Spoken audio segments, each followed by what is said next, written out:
นี่ไผนี่แม่บุญนักเจ้าอ๋อแม่บุญนักวุฒิเดชเบอร์ใหม่เนาะเจ้าเบอร์ใหม่เจ้าเบอร์ตีนั่นลูกเป็นเหี่ยแล้วก็ไลค์กับเขาซักที่กดไลค์ครับพระอาจารย์กุฏิก็บ่ดีละไลค์กับลูกจะไลค์กับลูกถ้าจะโอนสตังค์ไปให้กับแม่จังดีนะเจ้าได้กับแม่จีอันก็วันที่31แหละเจ้า31เจ้าที่เช้าไปนี่เจ้าจะโอนไปร้านที่เจ้าอีแม่จ้าบุญรักษาเนอแม่บุญนักวุฒิเดชบรรณาแจ่แม่เมาะเนาะพี่น้องแม่เมาะก็ฟังกันหลายเหมือนกันนะขอบคุณหลายๆเด้อศรัทธาญาติโยมพอเวลาแล้ว 19:54 นาทีวันศรัทธาญาติโยมท่านเจ้าทั้งหลายไผ่เมียงมีกฐินตกค้างอยู่ที่ไหนเนาะวันพรุ่งนี้มีอีกที่หนึ่งวัดอินทขินนะวัดอินทขินวัดอินทขินมีวันพรุ่งนี้เหมือนกันเป็นกฐินของท่านอาจารย์พระครูสมุวิสุวัฒน์วรกิจโจและศรัทธาญาติโยมของเปิ้นจะได้นำไปทอดถวายที่วัดอินทขินเนาะท่านอาจารย์ตุปีวุฒิตุลุงวุฒิตุปีของโยมน้องพันนิตราพรหมินทร์นี่ก็ยังบ่ได้โอนไปช่วยเปิ้นกำเตือเนาะเดี๋ยวก็จะติดต่อโอนไปร่วมบุญสักเล็กน้อยนะแตนศรัทธาญาติโยม จะได้โอนไปร่วมบุญเนาะสร้างสมกองบุญไปศรัทธาเปิ้นทำที่ไหนก็อนุโมทนาร่วมบุญกับเปิ้นช่วยเฮาช่วยเปิ้นสลับสับเปลี่ยนกันไปมาเนาะละที่ไหนทิ้งที่ไหนกำได้ศรัทธาช่วยกันคนเล็กคนหน่อยก็ว่ากันไปละศรัทธาญาติโยมวันนี้ก็ต้องขอบคุณอนุโมทนาบุญกับทุกทนทุกท่านที่เป็นกำลังคิดกำลังใจโทรเข้ารายการบอกกล่าวข่าวสารงานบุญโคมาเฮือกำลังใจแจ้งเรื่องนู้นเรื่องนี้ขอความสุขความสัสดีจงมีแก่ศรัทธาสาธุชนทุกคนทุกท่านเนอะจัตตารโอธรรมาวะทันติอายุวันโนสุขังภะลัง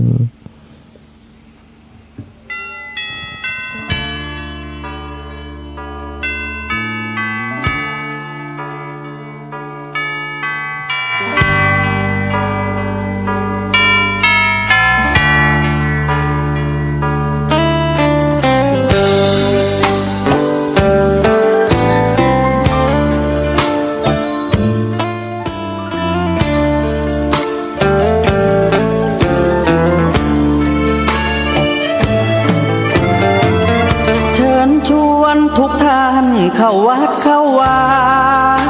ฟังธรรมะจากหลวงตาเสริมชีวาให้สุขสดใสยึดมั่นหลักธรรมคำสอนไว้ให้ขึ้นใจความดีรีบทำกันไว้หญิงชายอย่าได้นายนี้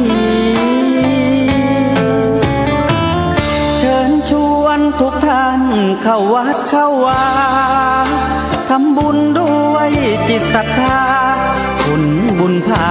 ให้เราสุขีจะทำการใดนำใช้ในสิ่งดีทำบุญให้ทานวันนี้ไม่มีใครว่าใครชังสมัยก่อนประทับใจปู่ย่าตายา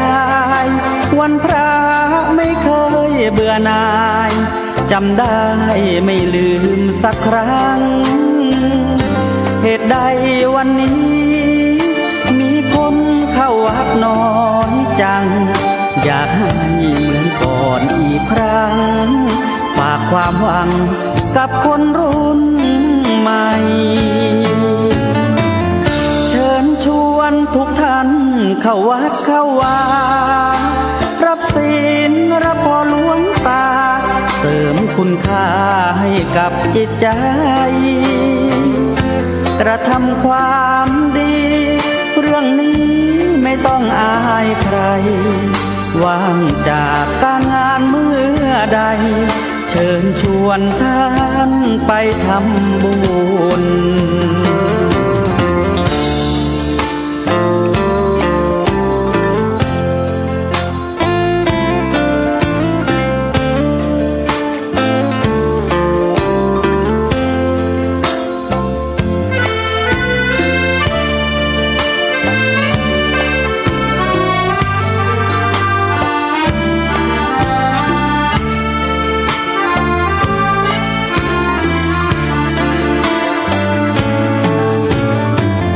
เชิญชวนทุกท่านเข้าวัดเข้าวารับศีลรับพรหลวงตาเสริมคุณค่าให้กับจิตใจกระทำความดีเรื่องนี้ไม่ต้องอายใครว่างจากการงานเมื่อใดเชิญชวนท่านไปทำบุญ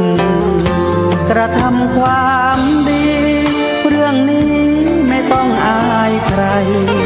ฝากเพลงเชิญชวนหญิงชายอย่าอายเรื่องการทำบุญ